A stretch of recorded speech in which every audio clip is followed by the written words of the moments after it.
Hi, I'm Jessica Grant, and welcome back to Now What, your podcast aimed at all things involving parenting young kids.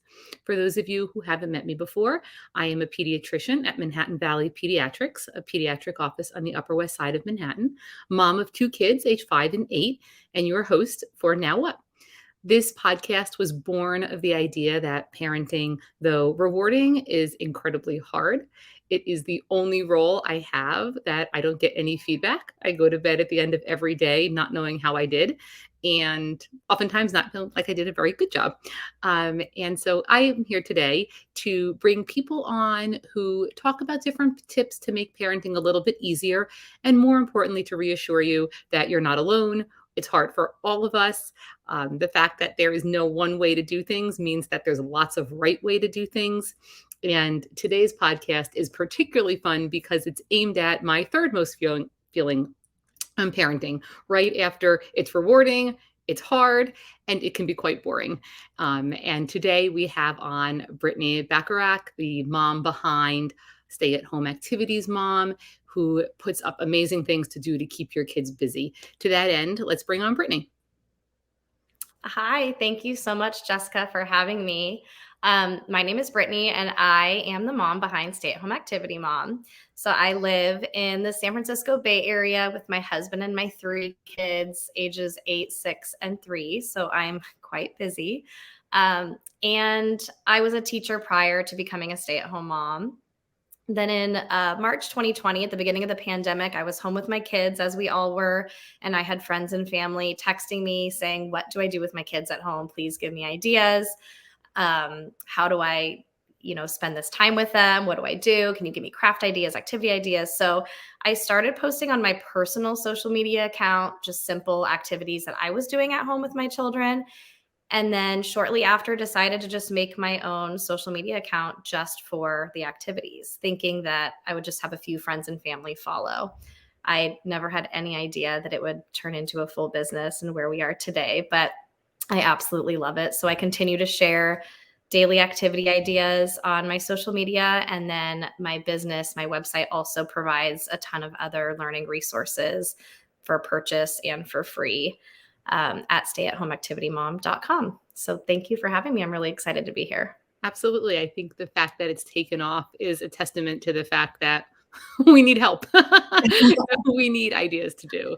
So thank you for what you do. Oh, of course. How do you get your ideas? So when I was teaching, I always just had a problem with just like the worksheets. I know that kids learn by doing and by play. And so I always, even before I had kids, was trying to create ideas and activities to make the learning more fun in the classroom. And then that kind of just transferred to my home when I had my own kids. So I really don't know how I come up with the ideas. That part actually comes kind of easy to me. Lots of other things in parenting don't, but the activity ideas do come easy. I keep a note on my phone, and anytime an idea comes to me, whether it's like the middle of the night or when I'm at the grocery store, I'll just quickly write it in my phone. And then, whenever we have time at home, I'll try it out. I have like 100 ideas that I still haven't even tried yet that I want to, that are on my phone. I also try to just keep my kids' interests in mind. So, like my 3-year-old, for example, is really into animals. So I know that he's going to be more engaged and he's going to want to play if animals are involved in the activity. Where my daughter, who's 6, she loves all things holidays. So right now, she's very into the Halloween activities. So just trying to keep their interests in mind also really help out. It's funny. My kids went to a play-based preschool. My Mhm. main goal was them to just love learning, and Yeah. the class got to pick their topic, and animals was a common topic. But this past year, their topic was barbershop, which I thought was like the funniest topic I've ever heard. I love telling people my kids are learning about how to run a barbershop. Yeah. Like, if you think about it, they did the signs, they painted the pole, they practiced cutting on dolls. So I think you're right. I think, any way that you can make learning fun, they can get something out of it. That was just if you haven't done a barbershop theme, you're welcome to It's consider very it. cute. Um, Good. Out of just curiosity, not Mhm. so much that maybe won't help parents, but I'm just curious, how many takes do you do? Because you record your clips with your kids on your Mhm. Instagram. Mhm. How many takes does it usually take before you get it right? Or do you just post the first take and it is what I it is?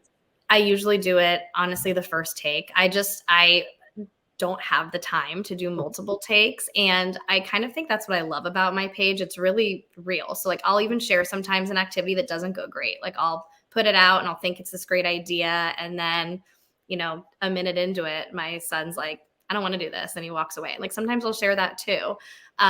What I'll do is I just am recording on my phone as I'm watching them play, and I'm not like directing them at what to do unless there's like instructions for the activity. I'll explain what, the idea behind the activity is. And then I just record. And so I'll have like, 10 plus minutes of recordings. And then whenever I have time, whether it's when the kids are asleep and I'm in bed, I'll just kind of go through and see if I have enough footage to create a video to share with my followers. And if not, then, if I want to do the activity another day, I'll try it again. Or sometimes I just never even share it. And do they watch the videos back? Do they see? Oh, they love it. Yeah. My daughter, especially, she is more invested in my social media, I think, than I am. Like she's always, oh, did you post that video? Did people like it? Did other people do it? Because sometimes, I'll have followers that will message me and say, oh, my kids loved it. And they'll share like a picture with me or something, or they'll post it on their stories and tag me so I can see. And she just loves seeing the activity that she did is now in someone else's home. So yeah. That's adorable. That's adorable. Yes. And what do you think qualifies as parents are doing crafts? What qualifies as a good craft? Should they be aiming for a certain amount of time that it takes up? Do they have to be educational? Like, what do you look for in your crafts? Yeah. I think it just depends on like your intention that for each activity. So a lot of times I will just use an activity as a tool for me. So it's if I need to get dinner started and the kids aren't able to play nicely or independently, or if they are just feeling a little antsy and need some more direction, I'll give them something to do. And so it's just a tool for me. I know that learning takes place. I know that kids learn through play. And so I'm not usually really worried about exactly what are they taking away from the activity. But then there are times where I will set up an activity with the intention to work on like a specific skill, for instance. So like my son was born really premature and he was at risk for like a lot of developmental delays when he was younger. And so one of the things I knew that he needed help with was his fine motor skills. So I would intentionally set up activities focusing on fine motor skills. And so with those activities, the intention was just to help build on those skills. So I think it just depends on the activity. And having kids of not a wide age range, but certainly several years apart. How do you manage to do activities with all of them? Or do you not? Do you mostly do them separate? Do you engage them all? What do you recommend for those of us with a couple kids? Yeah, it depends. It depends. Usually if I do a STEM or science-based activity, all my kids want to do it and want to play. And I love that a lot of those are really open-ended. So my favorite activities are pretty ageless. You just put out the supplies and then they can create at where they're at. So if I give them like little craft sticks and clothespins and little cups and figures, I just set the supplies out with no direction. And my 3-year-old will be doing things like balancing a little animal on top of the cup, or like maybe making one little bridge with like 2 cups upside down and then a stick across, where my son who's 8 is doing, he's creating these huge towers with them. And so I really love open-ended activities like that because they all are still engaged no matter the age. But there are times that my oldest will just not really be interested in doing the activity. And I never force my kids to do the activity. So my younger 2 usually do a lot together. I feel like sensory activities are great for multiple kids, and STEM, like the science, technology, engineering, and math type activities, the building activities are really great for more than one kid. It's funny because my 8-year-old, I feel like she's outgrowing toy age, Yes. So we're talking about holiday gifts and she wants a necklace. And I said, well, I can get you that, but then you're going to get less toys than your sister. Just know that. And she's like, no, I want toys. I said, okay, what toys? She said, I don't know, just any toys. So I feel like she still will play with whatever her little sister gets, just because she wants to still, they want to be old and young. And so I think on those days too, they probably buy into some activities that maybe aren't made for a 7 or 8-year-old. Yes. That's fine. Totally. Any thoughts on, because I was watching your activities on kind of the top 5 things to have in the house for a rainy day? Bearing in mind I'm in Manhattan, so we could always use things that don't take up a massive, not a Right. fort preferably, of a Right, window. right. I would say number one, I mean, if you are following my page, this will not be a surprise to you, but painter's tape.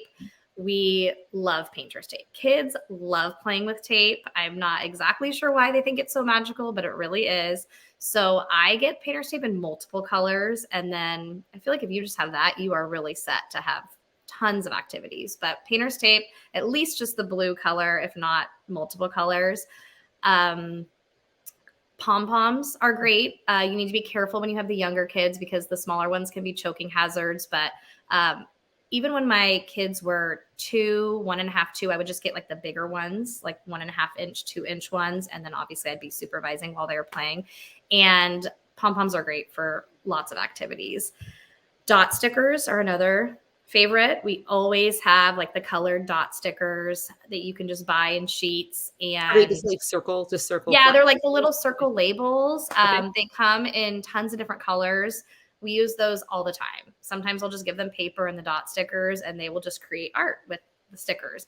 You And they could come off do the wall? they do. I mean, I teach my kids they can't go on the wall, but what I will do, the next supply is actually the large craft paper. So I'll just buy huge rolls of craft paper Mhm, from Amazon. And that's what I'll bring out when I make an activity. It's always more fun when it's on a huge, mhm, banner mhm, instead of a little tiny like 8.5 by 11 sheet. So I will tape that up onto the wall and then I will let them use the dot mhm, stickers. mhm. And vertical play also has tons of benefits too. So that's great whenever I do that. And then how many am I at? I think I need one more. I would probably say bear counters, the little colored bears. If not bear counters, just any small type figure that is lightweight, like little plastic dinosaurs, even, or Mhm. any little small figure that you can use um, with the other supplies. Okay, Yeah. thanks.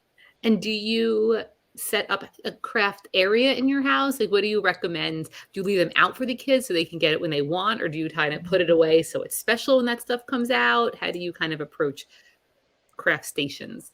I'm somewhere in the middle. I do have a cabinet with things that I feel comfortable leaving out for Mhm, them to go to whenever they want. So that includes paper, markers and crayons, washable markers, um, dot markers, tape, scissors. And so they can go to that area whenever they want and come out and create at any time. Then there are other things that are more special that I just, as a parent, am not comfortable leaving out for them with the mess and everything. Like certain types of glue and my glue gun and things like that, I keep in a closet and then I will bring those out as needed or when they request them. My little one was a big writer on the wall, so this has been a big Oh, challenge in our family, and finally, her reward, I was like, "If you don't write on the wall anymore, you can get the craft cart. You have access to the whole cart." And that was like she was like, "I won't ever write on the wall again," and it's been about 2 months, and there has not been a pen on the wall, so I feel that's like that was, like, amazing. a major reward in our house. That's amazing. Yes. What would you recommend to those of us who have a little bit of trouble embracing the mess? It's hard. We have a New York City Mhm. apartment. It's small. You take Mhm. out this stuff. There's mess everywhere. I really try to do stuff with them that is not. I won't do slime. I can't. I can't. How do you do slime? And No, how do you embrace that's them? so funny because right when you were saying this, I was like, you just need to know your limits. And my limit is definitely, we don't do slime. And it was funny because about a week ago, my daughter actually came home with slime from a little girl's birthday at Mhm. school. They're allowed to give little treat bags. And she came home with slime and didn't tell me and took it out. And it was on my couch. It was in her hair. It was in the shirt. And I was just, slime is a no in my house too. So yeah, you need to know your limits and then, don't test those limits. But I do think it's good to just think about the learning that does take place. So try to think past the mess. There are so many benefits, and you can do things that aren't super messy. Pom poms and tape and dot stickers. Mm. I mean, it's stuff, but if there's so much learning that takes place, just try to think past it and then also involve your kids in the cleanup. So I do that too. It's almost like another activity. So after we're done, they clean it up and then they kind of know that that's what we do. And if they want to continue to do activities with fun supplies, then they have to help in the cleanup as well. Great. Can you come teach my children that? We have not mastered that yet. I do. My one tip is that putty is way better than slime. So I will, like, I have like a bunch of little tins of putty, and if they Yeah, bring home slime, the minute I see it, I just swap it out for putty, and they can play with putty. But slime is an absolute no. I agree. I don't know how some parents love it. I started feeling so guilty. I was like, I don't let my kids have slime. I'm depriving them. And then I realized we didn't have slime when we were this didn't We even didn't. No, like, we're fine. So we're just gonna have a no slime no policy. slime. I'm with you. You mentioned earlier, and I wanted to go back to it. Kids with some sensory issues, kids who have some sensory processing or sensory integration disorder. Any specific recommendations for what to have in the house for those kids? Sensory bins are great. Yeah, my son had some sensory issues when he was younger too. And there's just so many benefits to sensory learning and a multisensory approach through playing and learning. So engaging multiple senses when you can. So Play-Doh, rice, you can color rice. We love to put in a bag of dried plain rice, you uncooked, you put about a teaspoon of vinegar and then a couple drops of food dye, and then you seal the bag, you shake it up, and then you let it air dry. And then when it's dry, you have colored rice that lasts for years as long as you seal it when you're done and keep it in a little container somewhere and just let your kids play with it. I feel like all the different textures and the different sensory opportunities they get are so beneficial. Sensory play can build nerve connections in the brain. It's so calming. It helps with motor skills. It helps with language skills. I mean, I could go on and on about the benefits of sensory play. So I would just say try to incorporate sensory play into your activities. It's funny because I feel like this concept of sensory integration disorder is such a new concept, but obviously it's not new, right? We just didn't acknowledge it a long time ago. And I don't like dry my hands in the public bathroom. I wash them, but I don't dry them because the noise bothers me. I'm sure there's something sensory there, right? And so I think it's so good that now we see this and we see that all these kids probably benefit from some of that kind of plays. As a pediatrician, I'm glad that that's out there now. And Yes. I always like hearing suggestions. Yes. So I thought I'd talk a little bit about some things specific to what you do. Can you talk a little bit about your elf kits that you have on the website? Yes. So my kids are very into the holidays and they had heard that all their friends had elves that come to visit. And so we did have an elf, and I, to be honest, was pretty lazy. I would just move the elf every day. I love the idea. I would see on Pinterest like all these adorable, like really elaborate setups that the elves would do every night. And I honestly just couldn't rationalize spending all this time to make a really cute setup to have my kids look at it for 10 seconds, laugh, and then kind of walk away. And so that's where my idea of my elf activity kit came. I thought, what if I did have setups for the elf, but then it somehow would incorporate an activity with it so that the kids are doing something each day. So that's where it started. So this is my second year selling it. It comes with 28 days of themed elf setups and 28 days of activities that go with what the elf is kind of stage doing. So it's really fun. It's so cute.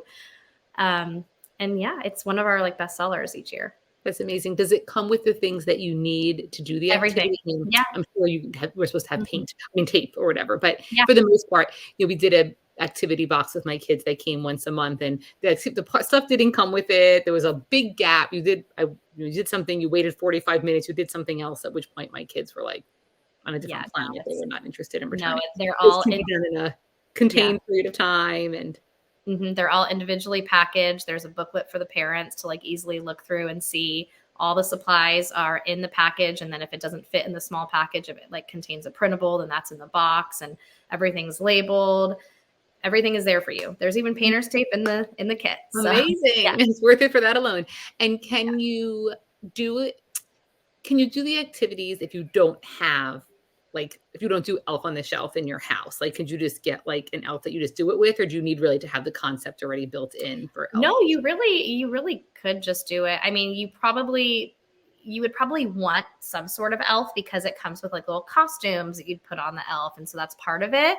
But you don't even need to really, like, it tells you exactly what to do. Like, put this on the elf on this day and then set up this printable. And I mean, it really just lays it all out there for you. It's like no stress for the parents.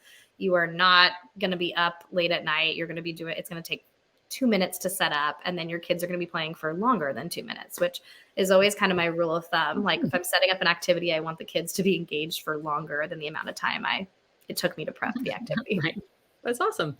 And then can you talk a little bit about the Play at Home preschool program that you have on your website? Yes. So my daughter in 2020, we decided to keep her home for preschool because we had a newborn at home and it was the pandemic. And so I was looking online for homeschool play-based preschool units, and I did find a few, but there wasn't one that had everything I was looking for. I really wanted a focus on character education and inclusion as well as the academics. And I wanted it to also be really simple. I did not have hours a day to dedicate to my child who was in preschool when I had a kindergartner who was doing kindergarten on Zoom, distance learning, and then a newborn. So I needed something simple but effective and just using things that I already had. I also wasn't going to be going out to a million stores buying all these supplies. So I just decided to create my own. And it's 18 units. Each unit is 2 weeks. It has a literacy and math activity every day. It has a letter. There's a focus letter for each unit. And it has activities for that each day. And then it also has another activity, whether that's sensory or STEM or arts and crafts each day as well. And it really only takes like 45 minutes a day. So it is on my website. You could buy the units individually, or you could do the complete program, which is 18 2-week units. And yeah, my daughter absolutely loved it, and hundreds of kids do it each year. They absolutely love it as well. That's awesome. It sounds great. My kids have outgrown it, so I will not be purchasing it, but I hope someone does based on this. And then I wanted to talk about a couple of your posts that really struck home for me. One was about the muffin meals or the muffin tin meals. Because randomly I started doing that literally like a month before I saw you post it. Yes. I was like, oh, I feel very bonded with you. So can you talk a little bit about it? Yes, it honestly, I do this on days that I'm a little tired. I don't want to deal with a ton of dishes. So I will just put a meal in a muffin tin. So I might do, if I have chicken, I put the chicken in one row, I'll put the vegetables in the next row and the fruit in the next row. And there's something about it just being different that really excites your kids. And so every time I bring out the muffin tin meal, they just get so excited. They think it is so fun. And I've actually found that my kids are more willing to take like risks and try new foods when it's on this, like when I serve it this way. So I totally agree. We call them picnic dinners, and we put like a mat down on the floor and we do the same exact thing in muffin tins, and they'll eat vegetables, which they do not historically eat very well. I think there's not just is it different and fun, maybe something about the fact that it's contained and not touching the other food, and it's a small bite. It's a small how much can fit in there. And so it doesn't feel so overwhelming, but it's a great way, I agree, to get kids to eat foods. And I don't cook. So for me, I made dinner tonight, guys. Look what I did. So, and then the other post that I really like that you specific post was when you talked about your parenting tip involving giving kids choices. So I just wanted to talk about that. Oh yeah. So this is probably the top parenting tip I've ever learned in my life. And I believe I first heard about this when I was in my undergraduate studies, but it's just, little kids want to feel like they have a sense of control. They want a little bit of power. And so giving it to them when you can. I'm not saying to let them choose everything all day. That is not going to happen. But like going to bed at night, my son, will sometimes fight bedtime. And, we do the same thing every day. He needs to brush his teeth. We read books. We go to the bathroom. And so just saying something like, do you want to brush your teeth first or put your pajamas on first?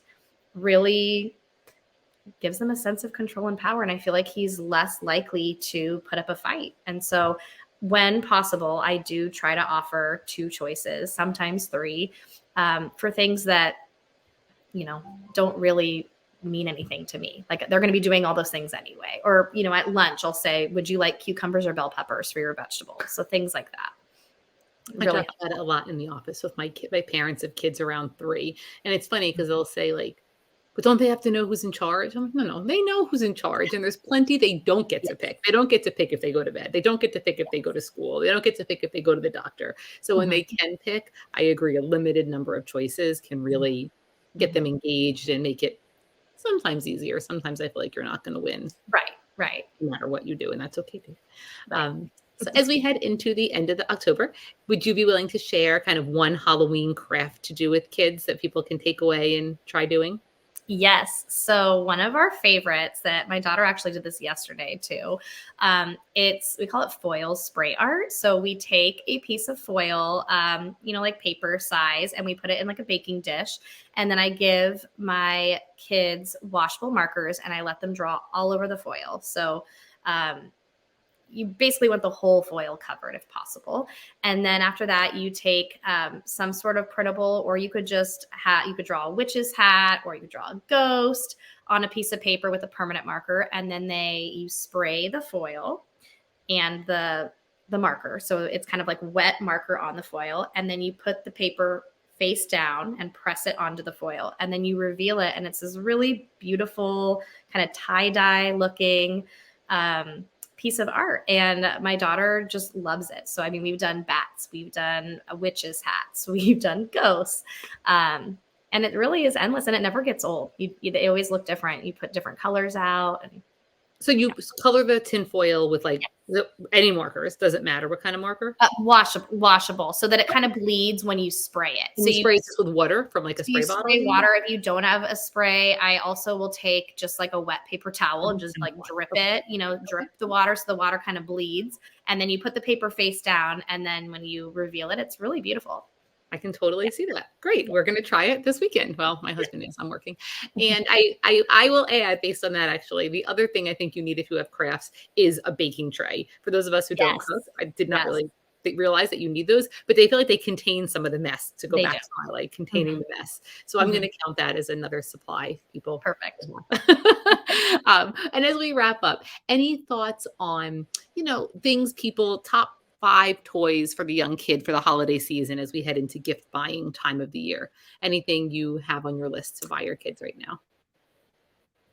Yes. Well, the number one toy in my house for all ages is magnetic tiles. It always has been.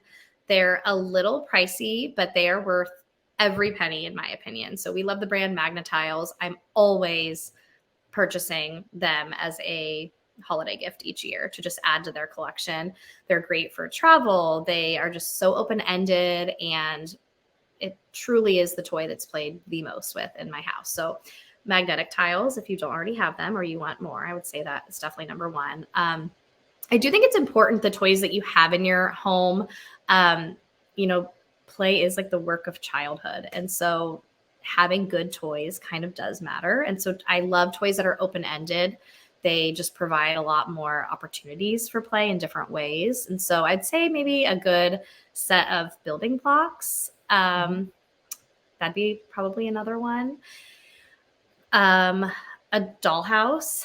Even I need to get my daughter has now two dollhouses. I mean, she just plays with them all day long. They're kind of the bigger ones. So I know in Manhattan that might Yes. not be Yes. right. It does take up space, but a dollhouse I'd say would be a good one, or a little train set. I've seen there's carry ones that can like kind of fold up and you can carry around so they don't take up as much space. A train set's always good.